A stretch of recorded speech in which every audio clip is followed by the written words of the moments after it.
Marc, chapitre 6. Jésus partit de là et se rendit dans sa patrie. Ses disciples le suivirent. Le jour du sabbat, il se mit à enseigner dans la synagogue.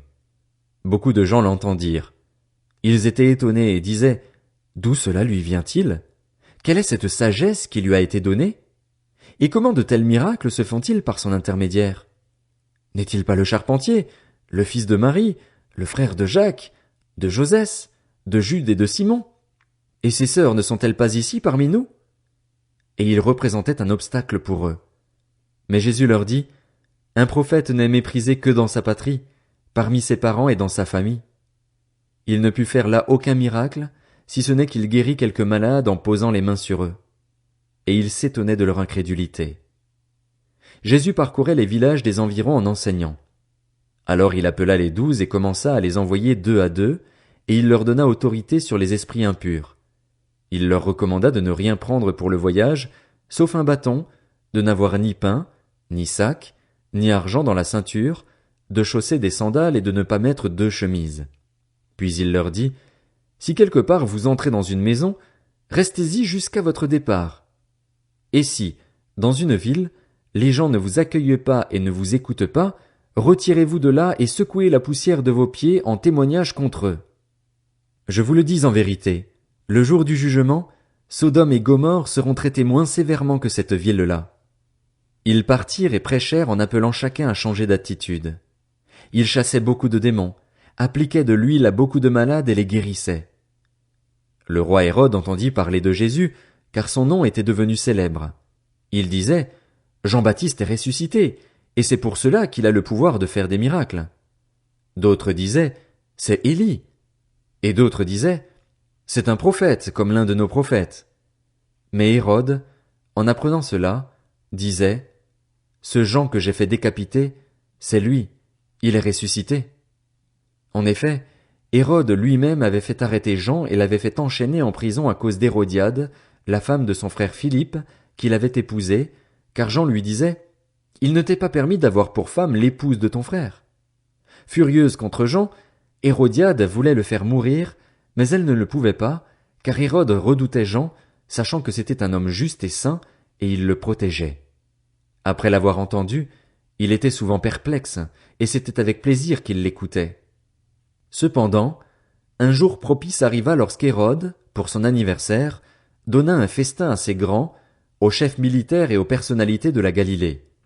La fille d'Hérodiade entra dans la salle, elle dansa et plut à Hérode et à ses invités. Le roi dit à la jeune fille: Demande-moi ce que tu veux, et je te le donnerai. Il ajouta avec serment: Ce que tu me demanderas, je te le donnerai, même si c'était la moitié de mon royaume. Elle sortit et dit à sa mère: Que demanderai-je? Sa mère répondit: La tête de Jean-Baptiste. Elle s'empressa aussitôt de rentrer vers le roi et lui fit cette demande: Je veux que tu me donnes à l'instant, sur un plat, la tête de Jean-Baptiste. Le roi fut attristé, mais, à cause de ses serments et des invités, il ne voulut pas refuser. Il envoya sur-le-champ un garde, avec ordre d'apporter la tête de Jean-Baptiste. Le garde alla décapiter Jean dans la prison et apporta la tête sur un plat. Il la donna à la jeune fille et la jeune fille la donna à sa mère.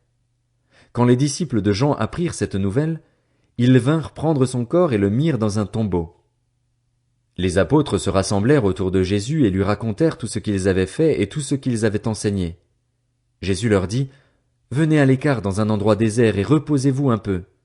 En effet, il y avait beaucoup de monde qui allait et venait, et ils n'avaient même pas le temps de manger. Ils partirent donc dans une barque pour aller à l'écart dans un endroit désert.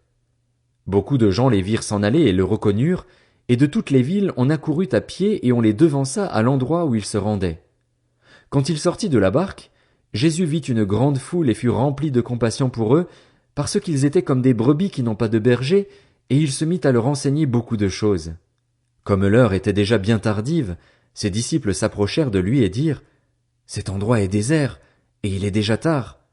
Renvoie-les afin qu'ils aillent dans les campagnes et dans les villages des environs pour s'acheter du pain, car ils n'ont rien à manger. Jésus leur répondit: Donnez-leur vous-même à manger. Mais ils lui dirent: Faut-il aller acheter des pains pour 200 pièces d'argent et leur donner à manger? Il leur dit: Combien de pains avez-vous? Allez voir. Ils s'en assurèrent et répondirent, 5, et 2 poissons. Alors il leur ordonna de les faire tous asseoir par groupes sur l'herbe verte.